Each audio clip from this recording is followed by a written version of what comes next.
Hello, and welcome to the 6.5 Summit. I'm Shelley Kramer, one of the founding partners here at Futurum Research. And on behalf of my team at Futurum and the team at Moor Insights and Strategy, welcome. We're glad to have you here.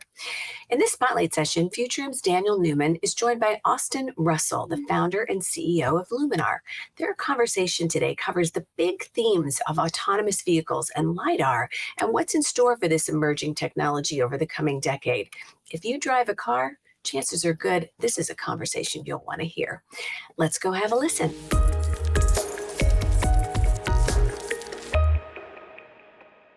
Austin Russell, welcome to the 6.5 Summit. So excited to have you here.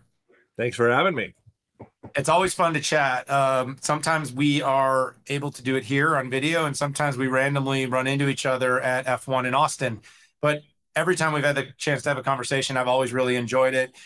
You've got a lot of thoughts on a lot of things, and I'm hoping I'm going to use this time to get some of them out there for all the listeners at our event this year. I want to talk to you. Are we going to run into each other at the F1 in Florida? I'm not, and I'm really disappointed about it. I overbooked myself. I'm going to be in Florida, but not for the F1. I do intend to do Vegas, and I do intend to do Monaco this year, and I'll definitely see you in Austin, Mr. Austin. Yeah, exactly. Although we do get to be with the Mercedes team, and it's actually not too far from our office in Charleston, Florida, there too for the F1, which is kind of interesting. But yeah, obviously a little different than the passenger car stuff that we do. But it's a great company and great team. You actually, it wasn't but a few weeks ago, I was at the Oracle Lab in outside Chicago, and they had a car that had been developed in partnership with a number of students. And by the way, right on the fin, Luminar. I'm not sure if you're familiar with the autonomous Indy car. Right. So, yeah, exactly. So that was cool. That was super cool. And I was like, I took a picture of it. I'm like, I'm going to send that to Austin and his team. And then I never did.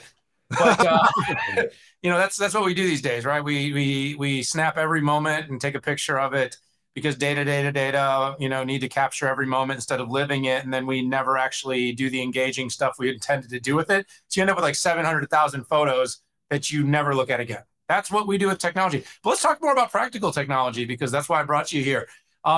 Look, the autonomous space is going crazy. The semiconductor companies and tech, I want to talk about the blending, but I just want to start out first is, you really had an idea from the onset about autonomy. That's the direction you're pushing, not so much this iterative, but you're really pushing for that fully autonomous, the capabilities to get there. Let's talk about what comes first in terms of getting there. GeoFence, autonomous robotaxis or shuttles, or are we going to see full autonomy in automotive, like passenger automobiles? Yeah, so I mean, I think the place that is definitely going to be realized first is on the consumer vehicles, for passengers, and this is where the distinction is that for the robotaxi world inside of it as well, there's been obviously a lot of hype around that historically. The challenge is being able to have something that can have a system work end to end in these highly complex urban environments, to be able to remove the driver altogether, pick up a passenger point A, drop it off in point B is actually an extremely challenging problem and very difficult to scale as well. So, this is where, while we do and have worked with a lot of those companies, the focus that we've really had is working with the traditional automakers to be able to see this technology realized into the real world at scale, to be able to already start seeing application, today, like this decade, in terms of the use case. And the use cases they're generally seeing for consumer vehicles is for highway autonomy use cases, as well as next generation safety systems on vehicles. And this is where, like I said, there's on the order of 100 million vehicles shipped every year. It's nearly a 4 trillion a year industry. So it makes all the difference to be able to directly address that. And now we're starting to work with the majority of major automakers to really make all this happen. Yeah, I've definitely seen it. And by the way, experienced it. I still have very, very good memories of our time at CES and some of the demonstrations that we didn't run over that kid. By the way, for everybody out there, it was a dummy that we were able to experience at CES, where we were doing some comparisons of Luminar's technology with other autonomous driving technologies that are available in the market. I won't say it could be a certain Austin-based company, not this Austin, Texas-based company that has a fairly large reputation, but seeing the difference in the technology was palpable for me. It was significant to see how, and again, it makes a lot of sense to me. You've got vision and you've got laser, and why would you not use all the types of radar, laser, use them all?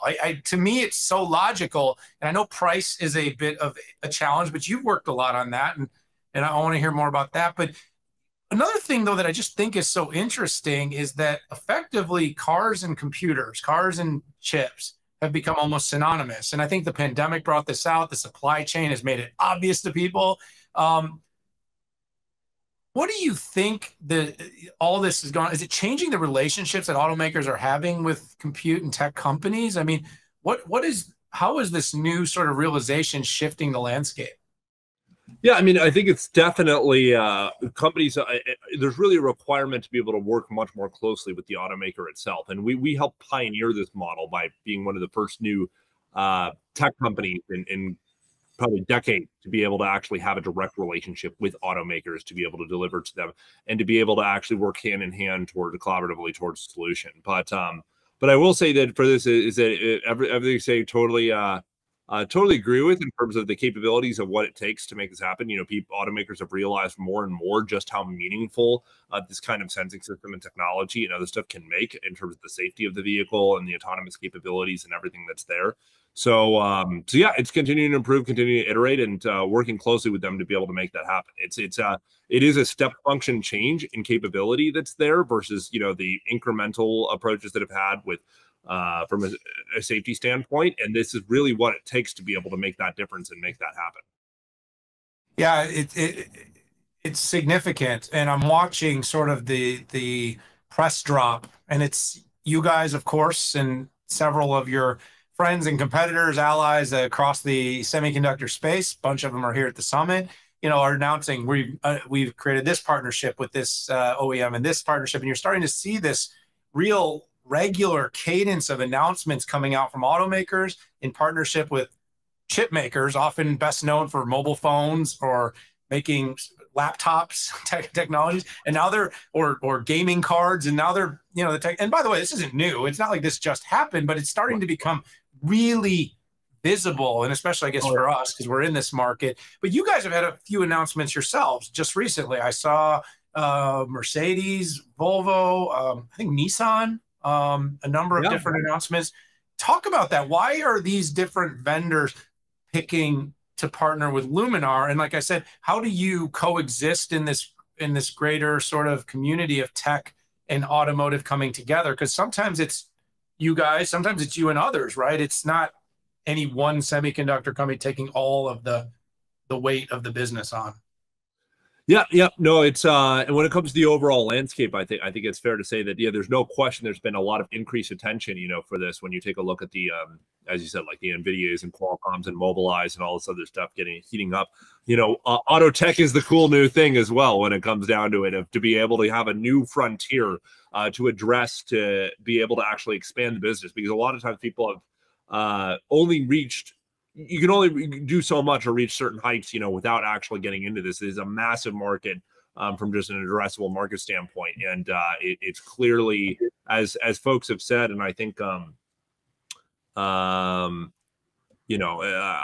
think like even just recently was just hearing the, Jensen, the NVIDIA CEO, just from a semiconductor standpoint, like speak to that this market is as bigger than everything that we've had to date, in the consumer side of things. So it does make a huge difference. And but that said, it's also one of those that getting these, critical partnerships early on is also very important to be able to establish the working relationship. And this is one of those very high barrier to entry, but equivalently also very high barrier to exit type industries. And working with, as you mentioned, folks like the Volvos and Mercedes and Nissans of this world makes all the difference towards that success. So we've, of course, also, made sure that we can work successfully with the key platform partners along the way too, with this. And it makes a difference though. And then of course there's that on the passenger vehicle side. We also have great work on the trucking side, for example, with like Daimler Truck and as a lead partner, as a large producer of commercial vehicles, and other keep robotaxi partners like Pony AI in China, and and others. But that said, I'd say the focus is really from a volume standpoint on the consumer vehicle side, and what we're able to drive forward with that, I think is going to make a totally transformational difference over this decade. Yeah, and I think like what I was kind of getting at is there seems to be some different approaches too, Austin. Like there's kind of some companies are sort of monolithic. They've got this single system approach and it's everything ADAS and everything.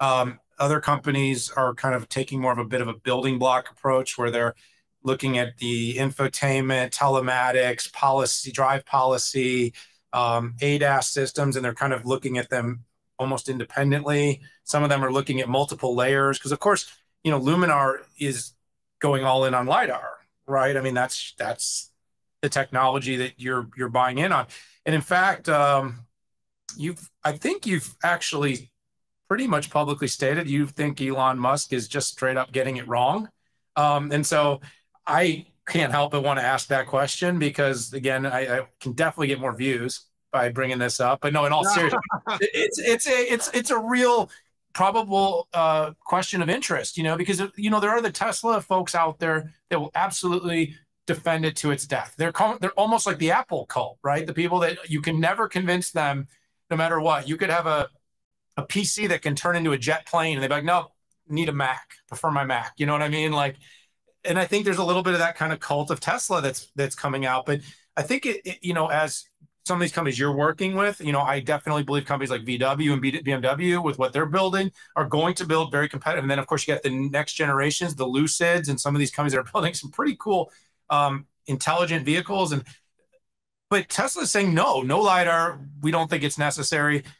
From what I've experienced in my demo, I have a hard time agreeing with that. There's a few cars that have smashed into some things that also seem to disagree with that. Why are you so passionate that they can't get it right without LiDAR? Yeah, I mean, I think it's really just a question of what you're trying to build, and I would say that there's nothing fundamentally wrong with not using the lidar, right? Like people have been doing this for the better part of a decade. With there's great companies like Mobileye out there, for example, that supply these camera-based systems there, and you know, effectively what Tesla did is they ended up, you know, replicating a version of what they had previously with Mobileye, you know, and continue to advance that with better, you know, assisted driving systems and technologies. The fundamental distinction here, though, is less about what the capability is, more just about the marketing side of things, of calling an like a basic level 2 assisted driving system full self-driving. I think that's the part that really rubs everyone in the industry the wrong way, just because it's not true. But you know, apart from that, I mean, the reality is that it's great to have that base level of capability. But the point is that and you don't need lidar to do that, just for sake of clarity. But obviously, you know, the game has completely changed, and in part because of us as well, of what we've really driven it. You know, you don't have to have it's not a $75,000, you know, spinning bucket on a roof anymore, you know, when it comes down to when they originally made a decision to just implement a camera-based system that was there. The whole point is that this is something that you can actually have in your car for $1,000 or $500 or something to that effect. That they can actually dramatically improve the safety of the vehicle and actually be able to enable you to achieve autonomy. And you know, considering that folks like that are charging you know, $12,000 now for you know, these feature sets, I mean, I think if it actually makes it achievable and increases the safety 10x, it seems to make a lot of sense. So now the reality is, of course, is that the focus for us is really on the, you know, higher volume or mainstream automakers that are established. You know, we get paid the same amount, honestly, regardless of whatever the engine type is of the vehicle, you know, that's there. So having that be established is great. And that's why we're working with the majority of the major automakers. So, like I said, it's all about the level of capability. It's all about what you want. And the whole point of why all these automakers are so excited to use Luminar is to take the capabilities to the next level. And that's where people are leapfrogging Tesla at this point. You know, you take a look at the Volvos and the Mercedes and other folks, and even Nissans of this world. And, you know, Tesla's ultimately going to have to find a way to be able to catch up to be able to get to that next level of safety for the vehicles. And that's what we showed. You know, I mean, it wasn't just about that. It's not a Tesla problem. It's an industry problem, you know, of the existing challenges that are there with the safety of vehicles. Vehicles still get in accidents all the time. You know, it's the #1 cause of death between, you know, ages 1 and 44 in many places. And this is the whole problem that's directly solvable by this. And yet we haven't seen any significant improvements in vehicle fatalities and other major iterations in that are step functions in the better part of a couple of decades. And this is the time to change that. This is the, I mean, we've heard the term like Volvo calling it the 21st century seatbelt, and that's what it's all about now. Yeah, well, if I can add, though, to me, it seems like there is a responsibility of automakers and policymakers to enforce. We've always lagged in this stuff. It's kind of like that old, I didn't wear a seatbelt when I was a kid. They weren't required, so I'm not going to wear one now. People have used it with the whole mask debate and the whole idea of kind of, well, when you get new information that makes something clearly a better way to care for people in human life. I mean, think of all the, not to get too political, but all the human life debates we have, period. And it's like, what about saving, 15-year-olds and 30-year-olds and 45-year-olds from dying by adding, a level of intelligence that's available now off the shelf that could avoid accidents proactively.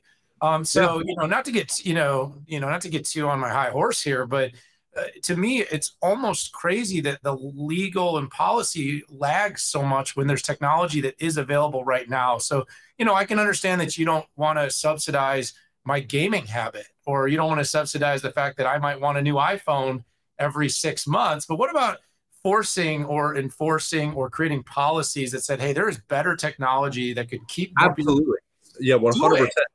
Exactly. And I think to your whole point, it's not even about and as you said, not to politicize it, but if you actually make that comparison, I mean, you take a look at like the amount of fatalities that happened from the global pandemic and COVID and everything in 2020, and it's like it's actually I think when they add it up, you end up actually having more global vehicle deaths, that are related to car accidents than there are from that. So it's the same.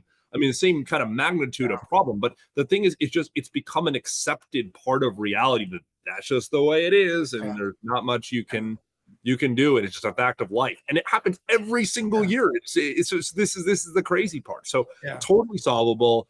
And here's the thing: is that it's a fundamental step function and capability that will ultimately also be driven by regulation as well. It's not. I mean, it's going to be driven, of course, by consumer and OEM interest in terms of, having much safer vehicles and having autonomous capabilities. But absolutely from a regulatory standpoint, for next generation safety standards and everything, it's going to be important. So, I mean, it's coming for everyone ultimately.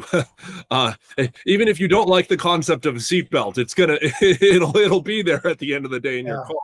And I think that's important. It's same kind of principle for this. The reality is, of course, it can make a huge difference, and obviously, there's no the relative value is immense. Having experienced the difference, it's legitimate and it's visible and it's clear. But like I said, I do think it's going to have to be somewhat driven by policy, which unfortunately does tend to lag, and so often it's unfortunate because it could be making a real difference in this moment. Probably in the time that we've spent having this conversation, probably could save a life right now. And like I said, I'm going to get off my bandwagon for a minute here and just say, this advancement's really important. It's very interesting. Appreciate the innovation, the fact that you're sticking to it. Congratulations on the new the new partnerships that have been announced. I'm hoping that you guys, alongside many of the companies here at this event that are involved in taking the automotive industry forward in partnership, I hope you solve the problems. I hope you bring it to the world at scale, and I hope that people realize that it's a small price to pay to protect lives and, of course, make our roads safer. And by the way, get us places faster, because all those things, are interdependent. So Austin, Russell, thanks so much for joining us at the 6.5 Summit. Enlightening conversation as always. We never play it safe, do we? No, we don't. And by one last thing, by the way, when you say a small price to pay, that price will actually go. Actually, when you take a look at a total cost of ownership perspective for all of this, when you take it from an insurance standpoint, because it turns out, safety accidents are expensive. Better safety saves actually a lot of money if it has a material impact there. So even an incremental impact in vehicle accidents that reduces the total cost of ownership to a point of where the technology ends up paying for itself multiple times over. So there's really like a strong business case in every aspect of being able to have this. I actually don't even think it's going to take the regulators to push this. It's really going to be driven by the consumer, by the automakers, by everything that to be able to make a difference here. And then ultimately, it'll be, I think, a requirement to the consumer's mind whether or not it, regardless of the timeline, it becomes a legal requirement. But no, this is it's a good perspective. But no, this has been fun, and thanks for hosting on everything. This is it's great to catch up. Austin Russell says data and logic will prevail. We shall see. But thanks for joining me at the 6.5 Summit this year. Austin, can't wait to chat again soon.